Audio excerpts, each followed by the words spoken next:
खुलुमबाय फरायसा लोगो नोंथांमोन गासैखौबो गोदान मोनसे भिडिअ बरायनाय जाबाय। फरायसा लोगो नोंथांमोन दिनै आं बे भिडिअनि गेजेरजों नोंथांमोननो गुबुन मोनसे प्रि फाइनाल एग्जामिनेशननि MCQनि सलुशनखौ होनो नागिरदों आरो बे पेपारा जाहैबाय उदालगुरि डिस्ट्रिक्टनि देग्लाय जानानै थांनाय प्रि फाइनाल एग्जामिनेशननि बे पेपार आरो बेवहाय साइन्स जेनेरेल साइन्स आयदायाव मा रोखोमनि सोंथिफोर फैदों बे सोंथिफोरनि फिननायफोरखौ आं होनो नागिरदों नैबे भिडिअनि गेजेरजों आरो बेवहाय MCQनि गेबें फिननायखौल'सो बे भिडिअनि गेजेरजों होनाय जाहैगोन। नोंथांमोना भिडिअखौ जोबजासिम नायदो अब्लानो गासैबो सोंथिनि फिननायफोरखौ बे भिडिअनि गेजेरजों मोननो हागोन। दा गोबाव खालामालासे भिडिअखौ जागायनो आवगायबाय। दा बेवहाय नोंथांमोना नुनो मोनदों बेवहाय गिबि कुइसनाव दङ गाहायनि बबे मावसुलुआ समानसु रासायनारि समानथायजों सुफुंजायो। दा बेनि राइट एन्सारा जागोन ऑप्शन बिया जागोन मोदोम बांनि सरेखाथि बिया जागोन। आरो जायफोर उदालगुरि डिस्ट्रिक्टनि बे प्रि फाइनाल एग्जामिनेशननि पेपारखौ होदोंमोन बिथांमोना नैबे भिडिअनिफ्राय गोबां हेफाजाब होगोन होननानै आं सानो आरो बिदिनो बेलेग बेलेग डिस्ट्रिक्टनि आं होनाय जादों। नोंथांमोना जुदि भिडिअखौ नायाखैबा बेफोर डिस्ट्रिक्टनि MCQनि जा सलुशन होनाय दं बेखौ नायनानै लानो नाजा आरो गासैबो डिस्ट्रिक्टनि पेपारफोरा फैबाय थानाय जा HSLC बेयाव गोबां हेफाजाब होगोन होननानै आं सानो। दा बेखायनो बे भिडिअखौ नोंथांमोननि सिगाङाव आं लाबोनाय जादों। दा बेनिफ्राय नेक्स्ट सोंथिया जाहैबाय बेवहाय कुइसन नाम्बार 2आव दङ गाहायनि फिनजाथायनि सोमोन्दै माबे बुंथिया गोरोन्थि। दा बेवहाय नैयाव सोंदों। दा बे कुइसना जाहैबाय नोंथांमोननि बिजाबनि डाइरेक्ट कुइसनखौ होनाय जादों बेवहाय। दा आं कुइसनफोरखौ फरायबाय थाथ'ला। दा बेनि राइट एन्सारा जाहैगोन बेवहाय 1 and 2 माने बेवहाय जा लेड अक्साइड दङ लेड अक्साइड आरो कार्बनजों फिनजाथाय जाबाय कार्बनजों फिनजाथाय जानानै बेथिं आगदाथिंजाय मा सोमजिनाय नुदों नोंथांमोना लेड आरो कार्बन डाइ अक्साइड। दा बेखौ सोमजिनाय नुदों बेवहाय बबे बुंथिया गोरोन्थि सोंदों। दा गोरोन्थिखौ नोंथांमोना गेबेंखौ सायख'नांगौ बबे गोरोन्थि बेखौ सायख'नांगौ। दा बेवहाय कार्बन दा बेवहाय 1नि जा बुंथि होनाय दङ लेडनि अक्सि गारनाय जादों। दा बेवहाय लेडनि अक्सि गारनाय जायाखै लेड अक्साइडनि अक्सि गारनायसो जादों बेबायदि जानो नांगौ। दा 1 आरो 2आव दङ बेवहाय कार्बन डाइ अक्साइडनि अक्सि जामनाय जादों कार्बन डाइ अक्साइडनि अक्सि जामनाय जायाखै सोरनि जादों कार्बननिसो जादों। दा बेखायनो नैबे जा सोंथिनि बुंथि गोरोन्थिया जाहैगोन 1 आरो 2आ जागोन आरो सिङाव होनाय जा 2 आरो 4आ जाहैबाय कारेक्ट एन्सार जायो। कारेक्टखौ लिरनो होआखै। जुदि माबे बुंथिया गेबें होनना बुंब्लाथाय नोंथांमोना 3 आरो 4खौ होनो नाङा। मालाबा बिदिबो सोंना होनो हायो सोंथिखौ। दा नोंथांमोना डाइरेक्ट जुदि मोजाङै जुदि फरायाब्ला बेफोरावनो एसे एनै गोरोन्थि जानायनि चान्स थायो। बुंथिया गोरोन्थि ना गेबें बेखौ मोजाङै सोंथिखौ बुजिना लाग्रो मालाबा दा नैबे गोरोन्थि होननानै स्टुडेन्टफोरा माने फरायबाय थागोन आरो माने गोरोन्थि सोङा लागासिनो मा सोंनो हायो बबे बुंथिया गेबेंबाथाय अब्लाना नोंसोरनि जा राइट अपसना जागोन 3 आरो 4खौ नोंथांमोना होनो नांगोन आरो बेवहाय। दा नैबे गोरोन्थिखौ सोंदों बेखायनो ऑप्शन एआ जागोन। बेनिफ्राय 3 नम्बराव दङ गाहायनि माबे pH माननि खमायोब्ला हाथाइनि जामख'नाया जायो। बे जाहैबाय सिगाङाव सोलोंबोखादों जों सिगांनि भिडिअफोराव बे कुइसनानो फैबाय थादों। बेनिफ्राय दा बे जाहैगोन 5.5निख्रुइ खम जायोब्ला हाथाइनि जामख'नाया जायो। 3 नाम्बारानो जाबाय बि नाम्बारा जागोन। बेनिफ्राय नेक्स्ट सोंथिया जाहैबाय 4 नाम्बाराव दङ बेवहाय गाहायाव माबे मोनामथाय दिन्थिसारग्रानि बिदिन्थिखौ बेवहाय सोंदों। दा बेखायनो ऑप्शन सिआ जागोन सामब्राम अनियन बा पियाज बुंनो हायो जोङो। बेनिफ्राय नेक्स्ट 5 नाम्बाराव दङ बुहुमनिफ्राय जामख'नाय फेरखोनाफोराव सरासनस्रायै हा बाला बायदि मैलाफोरा गोरोबना थानायफोरखौ बोखारनाय बिखान्थिया बे बिखान्थिया जाहैबाय ऑप्शन सिआ जागोन फेरखोनाफोरनि जौगाहोनाय बे जाहैगोन। बेनिफ्राय 6 नाम्बाराव दङ दैलाव एसिडजों Fe एलुमिनियाम जिंक आरो मेग्नेसियामनि फिनजाथाय जानायनि हायगाफारिया जादों हायगाफारियाव साजायनो होदों। दा बेखायनो बे ऑप्शन डिआ जागोन मेग्नेसियाम एलुमिनियाम जिंक आरो Fe। दा नोंथांमोना बेखौ हायगाफारियाव साजायनायखौ हानायनि सिगाङावनो मोनसे टेबोल दङ चेप्टार 3आव बे टेबोलाव सांग्रांथिनि हायगाफारियाव साजायनाय होनाय दं बेखौ नोंथांमोना गोसोआव लाखिनो नाजा अब्लाना बे सोंथिनि फिननायखौ मोजाङै लिरनो हागोन। आरो मालाबा जौगा फारियाव साजायनाय जुदि होयोब्लाबो जोङो जायनि सांग्रांथिया बयनिख्रुइ खम बे सिगाङाव थागोन आरो बेबायदिनो जौगाया फारि हिसाबै साजायलांनो नांगौ। दा बेवहाय हायगा फारियाव सोंदों, बेखायनो अप्शन डि आ जागोन राइट एन्सार। बेनिफ्राय नेक्स्ट सोंथिया जाबाय कुइसन नाम्बार 7। मोनसे गुदि मुवा अक्सिजेनजों फिनजाथाय जानानै मोनसे गोजौ सिमा गोनां खौसे मुवा सोमजियो। बे गुदि मुवाया जादों, बे गुदि मुवानि मुङा जाहैबाय केलसियाम। अप्शन ए आ जागोन। ओमफ्राय 9 नाम्बाराव दङ कार्बना गुबुन कार्बनजों बन सोमजिहोनानै गोलाव जिनज्रि आरो गेदेर गुन्द्रामा सोमजियो। बे धोरोमा बा बे धोरोमखौ जादों, बे जाहैबाय केटेनेसन बुंनाय जायो इंराजियाव, जिनज्रिथाय धोरोम बुंनाय जायो। दा अप्शन सि आ जायो बेनि गेबें फिननाया। बेनिफ्राय नेक्स्टआव दङ 9 नाम्बारा गाहायनि माबे खौसे मुवायाव कार्बनफोरनि गेजेराव 3 बन थायो। दा कार्बन खौसेफोरनि गेजेराव बबे 3 बन थागोन? Option D C2H2। बे जाहैबाय बेनि मुङा मा? खौसे मुवानि मुङा बे जाहैबाय इथाइन। बे C2H2 आ जाहैबाय इथाइन। इथाइननि जा कार्बन खौसे मुवानि गेजेराव 3 बन नुनो मोनगोन। नोंथांमोना जुदि बेखौ बिनि जा बनफोरखौ आखियोब्ला बहियाव, अब्लाना बे कार्बननि लोगोआव 3 बन सोमजिनायखौ नुनो मोनगोन। गुबुन फारसे नैबे अप्शन सि आ बेवहाय कार्बननि लोगोआव 2 बन सोमजिगोन। बेनिफ्राय बि आ बेवहाय 1 बन सोमजिगोन आरो ए नाम्बारा बेवहाय 1 बन सोमजिगोन। आखिना नायोब्ला नोंथांमोना बेखौ मोजाङै मिथिनो हागोन। आखिनानै नाय, अब्लाना गेबें फिननायखौ अप्शन डि खौ मोननो हागोन।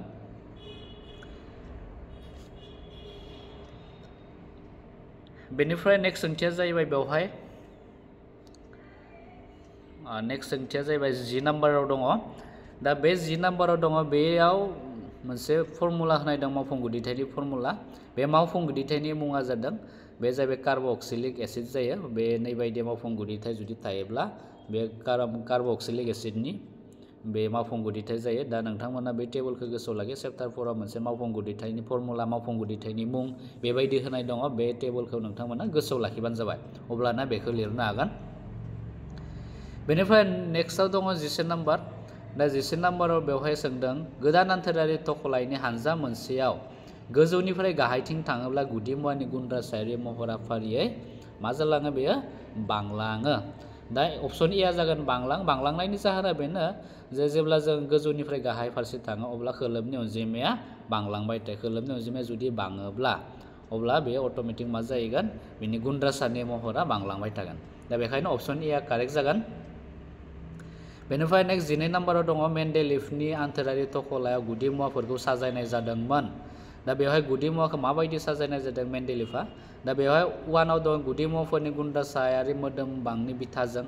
दा मोदोम बांनि सायाव सोनारनानैबो बे मेन्डेलिभआ गावनि गुदि मुवाफोरखौ साजायदोंमोन। दा अप्शन 1 आ कारेक्ट जायो। बेनिफ्राय गुदि मुवाफोरनि गुन्द्रासायारि अनजिमानि बिथाजों बे जानो हाया। कुइसन बे बुंथि 2 आ जाया। ओमफ्राय गुदि मुवाफोरनि रासायनारि धोरोमनि बिथाजों बेबो जायो। नाम्बार 3 आबो कारेक्ट। बे मेन्डेलिभआ बिसोरनि गुदि मुवाफोरनि रासायनारि धोरोमनि सायाव बिथा खालामनानै बेयो गुदि मुवाफोरखौ साजायदोंमोन। आरो नोंथांमोना बेखौ गोसोआव लाखिसै, मेन्डेलिभआ जा थख'लायखौ साजायदोंमोन बियो गुदि मुवानि गुन्द्रासानि मोदोम बांजों आरो बिसोरनि रासायनारि धोरोमनि सायाव बिथा खालामनानै बेयो साजायदोंमोन। आरो आद्रा थानाय जा 4 नाम्बाराव दङ गुदि मुवाफोरनि महरारि धोरोम, बेनि सायाव बिथा खालामना साजायाखै। दा बेखायनो राइट एन्सारा बबे जागोन? 1 आरो 3 खौ होननांगोन। अप्शन बि आ जागोन राइट एन्सारा। नोंथांमोना बेनि चेप्टार 5 खौ थांनानै नायोब्ला मोन्थिनो हागोन बबे गेबें जागोन। दा बेवहाय बि नाम्बारानो जायो आरो गेबेङा। बेनिफ्राय 13 नाम्बाराव दङ मोनसे गुन्द्रासानि इलेक्ट्रनारि साजायनाया जादों 2H7। गाहायनि बबे गुदि मुवाजों बेनि रासायनारि धोरोमा एखे जागोन? दा रासायनारि धोरोम होननाय लोगो लोगो बेवहाय नैबे जा साजायनाय होनाय दं 2H7। दा बेनि बायजो खोलोआव 7 दङ। दा नैबे बेयाव फ्ल'रिन होनाय दङ। बिया गेबें जायो। मानि थाखाय बिया गेबें जायो? खारन बेवहाय गुन्द्रासानि जा अनजिमा बे जाहैबाय 9खौ जों जुदि साजायोब्ला फार्स्ट खोलोबाव मा थागोन? फार्स्ट खोलोबाव 2 थाबाय आरो बिनि बाहेरा खोलोआव 7 थागोन। आरो गुबुनफोरा बिदि बाहेरा खोलोआव 7 थाया। दा रासायनारि धोरोमनि बेलायाव नैबे जा फ्ल'रिन होनाय दङ बेनि बायजो खोलोबाव 7 थागोन। बेखायनो बेवहाय आरो गुन्द्रासायारि साजायनायाबो 7 दङ। दा बेबो 7 आरो फ्ल'रिननि बायजो खोलोबावबो 7 थागोन। बेखायनो बेनि राइट एन्सारा जागोन अप्शन बि आ जागोन। एफ ब्रेकेटाव दङ 9, बे जाबाय गुन्द्रासानि अनजिमा। बेनिफ्राय नेक्स्ट 14 नाम्बाराव दङ बेवहाय जिबनि मोदोमनि बाहेरनिफ्राय अक्सिजेना आजावना बेखौ जिबख्रिनि गोनांनि थाखाय आदारखौ सिफायनानै बाहायनाय बिखान्थिया जादों। दा बे जाबाय हां लानाय जायो। बेखौ हां लानाय माखौ बुंनाय जायो अब्लाना सोंबा बेखौबो लिरना होनो हायो। अप्शन डि आ जागोन राइट एन्सारा। ओमफ्राय 15 नम्बराव दङ जोंनि मोदोमाव कार्बहाइड्रेट प्रटिन आरो मेजेमनि आबुङै दोगोन जानाय जायगाया जादों। बे जाहैबाय आबुङै दोगोन जानाय जायगाया जाहैबाय बिबु फिसा स्मल इन्टेस्टाइन। बेयाव जायो गासैबो कार्बहाइड्रेट प्रटिन मेजेमनि दोगोन जानाय बे थावनि। अप्शन सि आ जागोन। बेनिफ्राय 16 नम्बराव दङ गाहायनि माबे बुंथिया जिबख्रिसिम अक्सिजेन रोगानायनि थार फारिखौ दिन्थिदों। दा अक्सिजेननि रोगानायनि थार फारिया जाहैबाय अप्शन ए आनो जायो बेयो संफ्ल। गिबियाव संफ्ल थागोन, बेनि उनाव संफ्लनिफ्राय बे क्लम रोदा, बेनिफ्राय आगसि अखंथिं थांगोन, आगसि अखंनिफ्राय आगसि इसिं, बेनिफ्राय गेदेर थमनि आरो बेनिफ्राय जिबख्रिसिमहालागै सहैगोन। जा अक्सिजेननि रोगानायनि मोनसे बेवहाय फारिफोरखौ होनाय जादों। अप्शन ए आ जागोन कारेक्ट एन्सार।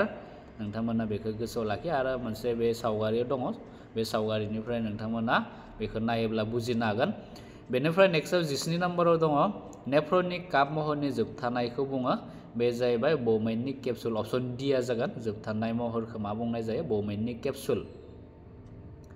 बेनिफ्राय नेक्स्ट 18 नम्बराव दङ जोंनि सोलेराव हरखाब जाथाय जानायफोरखौ मोनदांग्रा बिसोमनो इसारा होनो सोसननाय आरो दिहुनजानाय जाथायजों फिननाय होनो फोनांजाबग्राखौ दिहुन। दा बे जाहैबाय रिफ्लेक्स आर्ट मावफुंनाय बोरला। बे जायो अप्शन सि आ जायो कारेक्ट एन्सार। बेनिफ्राय नेक्स्ट 19 नम्बराव दङ गोथोङै थाबायनाय एबा साइकेल सालायनाय बादि मावथायफोरनि बागै साननो थाखाय बाहायनाय मेलेमनि बाहागोआ जादों। बे जाहैबाय सेरेबेलाम जायो। अप्शन बि आ जागोन जोंखौ गोथोङै थाबायनाय बा साइकेल सालायनाय बेफोरबायदि खायसे मावथायफोरनि बागै साननो सोर हेल्प होयो, बबे मेलेमा बेवहाय हेफाजाब होयो, बे जाबाय सेरेबेलाम। सेरेबेलाम मेलेमनि मोनसे पार्ट बेयो। दा बे सेरेबेलामा होगोन अप्शन बि आ जागोन कारेक्ट एन्सार। बेनिफ्राय सावगारि नैबे 20निफ्राय सावगारियाव मोनसे नैबे 20 सोंथिया जाहैबाय मोनसे सावगारि होनाय दङ। बे सावगारिनिफ्राय नायनानै बेखौ सिनायथि होनो होदों। डब्लिउ माने मा, एक्स माने मा बेखौ लिरनांगौ। दा डब्लिउआ बेवहाय जाहैबाय हायना गुन्द्राखौ बुजायो, बेनिफ्राय एक्सआ जाहैबाय गोरबो ख'खौ बुजायो, बेनिफ्राय वाइआ जाहैबाय हायना नाला आरो जेडआ जाहैबाय बिदै ख'खौ बुजायगोन। दा बेखायनो अप्शन बि आ जागोन कारेक्ट एन्सार। नोंथांमोना बेखौ बे सावगारिखौ बिजाबाव नायना लानो हायो। ओमफ्राय 21आव दङ ब्राय'फाइलामाव पात गाजा जानाय आजायनाया गाहायनि माबेनि बिदिन्थि। माने ब्राय'फाइलामा मोनसे रोखोमनि बे लाइफांखौनो बुंजागोन जोङो। बे जेब्ला बेनि बिलाइखौ जोङो हायाव गारना होनाय जायगोन, हायाव गारना होयोब्ला बियो बेनिफ्रायनो मा सोमजिगोन गोदान खिलिखांनानै बे बिफां हिसाबै रज'नो हमगोन। दा बे जाहैबाय बबे आजायनायनि बाहागो सोंदों बेवहाय। दा बे जाहैबाय मोदोमारि आजायनाय जागोन। अप्शन बि आ जागोन राइट एन्सार। बेनिफ्राय 22आव दङ जौमोन बैसोनि समाव गथ'फोरनि महर सोलायनायाव लोब्बा थानाय हर्मना जादों। बे जाहैबाय अप्शन सि आ जायो जा जौमोन बैसोनि गथ'फोरनि महर सोलायनायाव हेल्प होनाय हर्मना जाबाय टेस्टस्टेरन। अप्शन सि आ जागोन। बेनिफ्राय 23आव दङ गाहायनि माबे मानसिनि मोदोमनि हिन्जाव आजायनाय बिखान्थिनि बाहागो नङा। बे अप्शन सि आ जायो। अप्शन सिखौ नोंथांमोना होब्लानो जाबाय।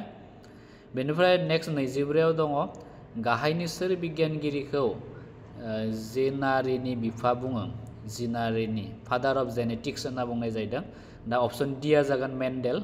मेन्डेलखौ नोंथांमोना होब्लानो जाबाय।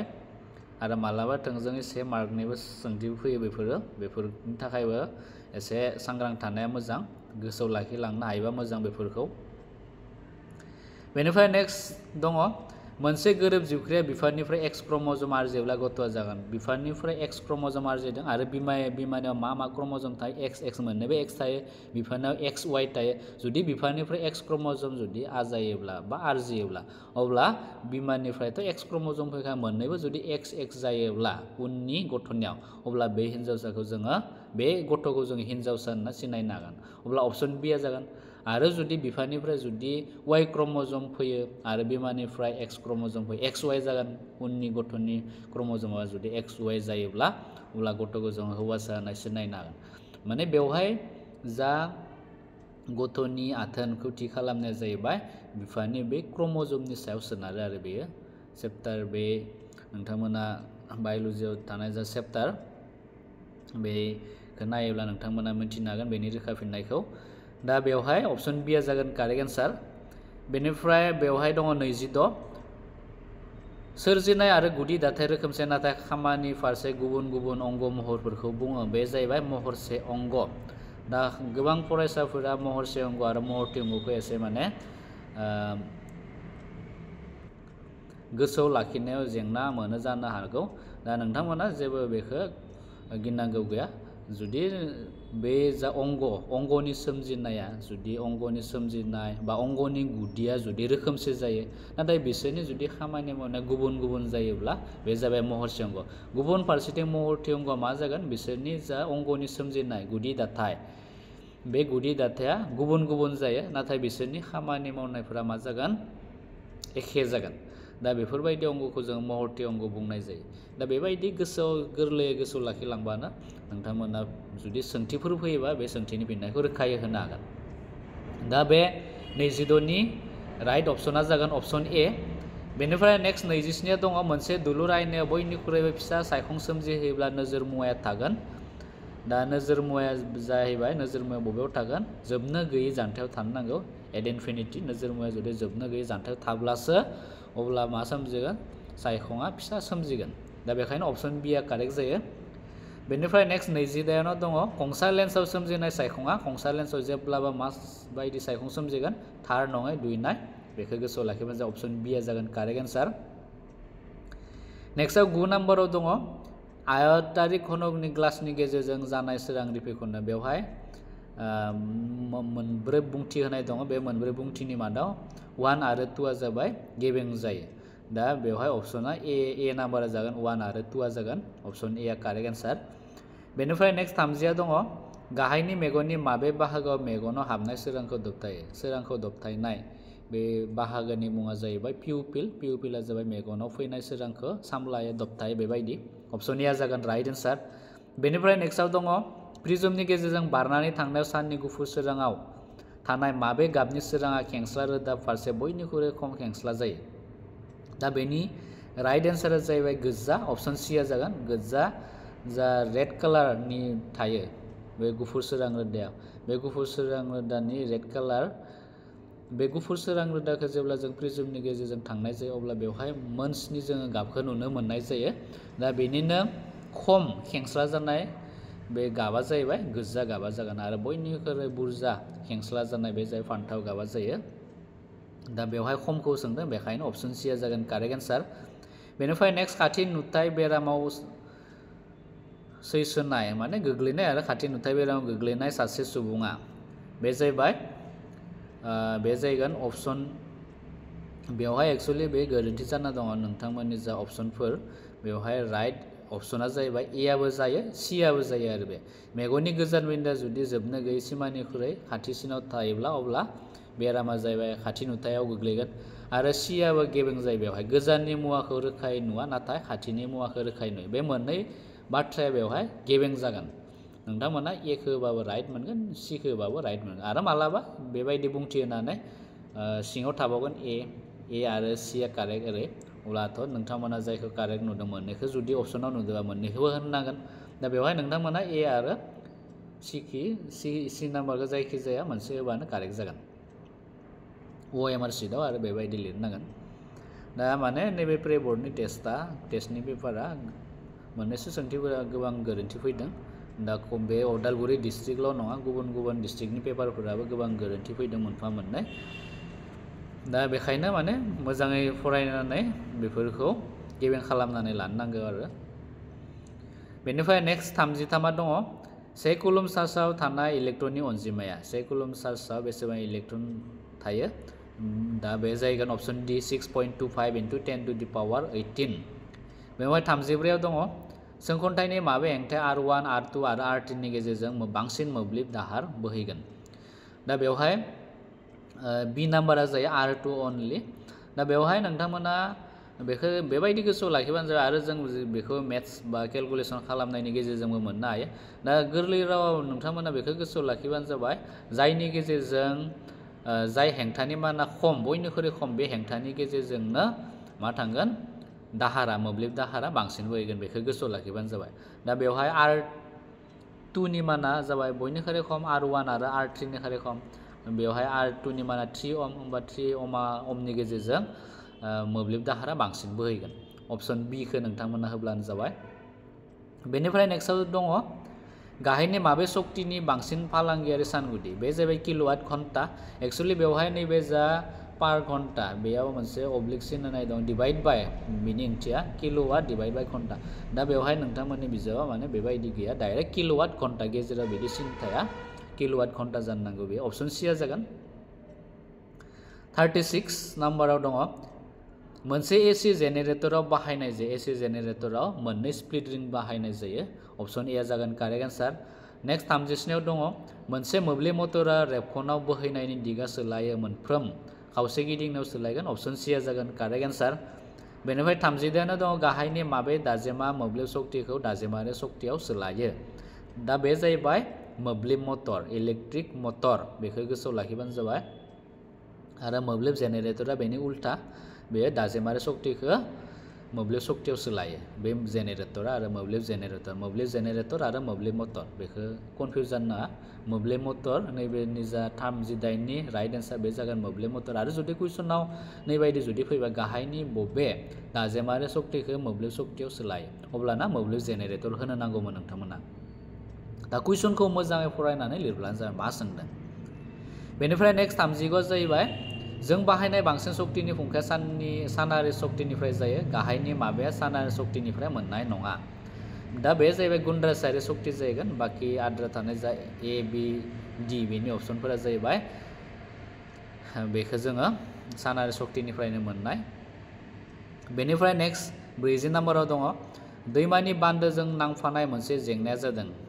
दा बेवहाय नैयाव दङ ए नाम्बाराव दङ आबादथिलि खोमानो गोनां जायो दा बे कारेक्टआनो जाहैगोन बेनिफ्राय बिआव दङ सोर थाथाय बिखान्थिया जोबस्रां बेबो कारेक्ट बेनिफ्राय दा सिआव दङ ए आरो बि मोनसेबो नङा बेथ' जानो हाया डिआ जागोन ए आरो बि मोननैबो दा बेवहाय ए आरो बि मोननैबो जायो अप्शन डिआ जागोन कारेक्ट आन्सार दैमानि बान्दो थेनायाव मा जेंनाफोर सोमजियो बेवहाय ए बिआ जागोन बेखायनो अप्शन डिआ दङ मोननैबो जिहेतु दङ बेखायनो मोननैखौबो होननांगोन बेवहाय ए आरो बि मोननैबो गेबें सोमखोर गेसआ जादों सोमखोर गेस होनना बुङोब्ला कार्बन डाइ अक्साइडखौ नोंथांमोना होनो नांगोन अप्शन ए आ कारेक्ट आन्सार बेनिफ्राय गाहायनि माबाया जामु जिनस्रि दाय नोंथांमोना बे सोंथिखौ बे बाक्सा तामुलपुरनि सोंथि बे प्रे फाइनालनि पेपाराव मोननो हादों क'क्राझारनि पेपाराव मोननो हादों बे फैबायानो थागोन बे चेप्टारनि इम्पर्टेन्ट कुइसन होनना बुङोब्ला बेनो आरो गाहायनि माबाया जामु जिनस्रि दाय अप्शन बि आ जागोन कारेक्ट आन्सार गांसो बोरमा आरो मानसि